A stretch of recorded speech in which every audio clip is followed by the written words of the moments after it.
ஹாய்ங்க. கணவனை இழந்த தாய்மார்களை பற்றி தான் இப்போ நம்ம பேச போகிறோம்.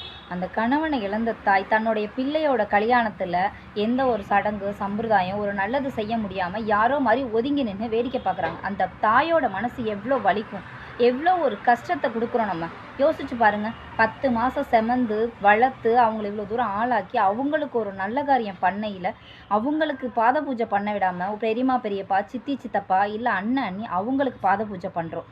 அவங்கள பண்ண வச்சு அவங்களுக்கு பாத பூஜை பண்ணுறமே பெத்த தாயோட காலை கழுவி அவங்களுக்கு பாத பூஜை பண்ண விடுறதில்ல. எந்த தெய்வமாவது சொன்னிச்சா?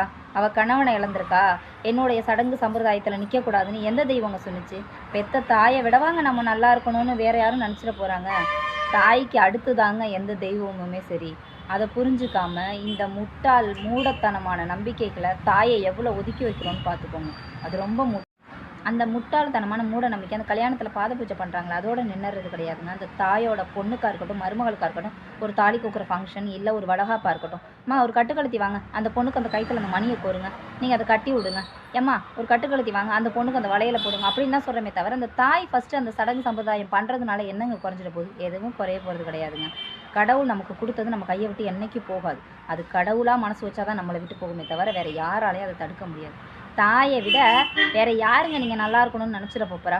தான் மருமகளாக இருக்கட்டும், தான் மகளாக இருக்கட்டும், நம்ம மயனாக இருக்கட்டும், அவங்க 100 ஆண்டு நல்லபடியாக வாழணும், நல்ல புள்ள குட்டி பெற்று சீர் சிறப்புமாக வாழணும், அவங்களுக்கு எந்த கஷ்டத்தையும் கொடுத்துறாதீங்க அப்படின்னு கடவுள்கிட்ட உருகி உருகி வேண்டது தாயை விட வேற யாருமே கிடையாதுங்க. நம்ம நல்லா இருக்கணும்னு நினைக்கிற ஒரே தெய்வம் தாய் மட்டும்தான். அவங்கள ஏன் ஒதுக்கணும்? முதல்ல நம்ம அவங்கள ஒதுக்காமல் நம்ம எல்லாமே எங்கள் தாய் பண்ணட்டும், அதுக்கப்புறம் பண்ணுங்கன்னு நம்ம மாறுவோம், அதுக்கப்புறம் மற்றவங்க மாறுவாங்க. எங்கேயுமே நம்ம தான் முட்டாள்தனம் பண்ணுறோம், அடுத்தவங்க கிடையாது.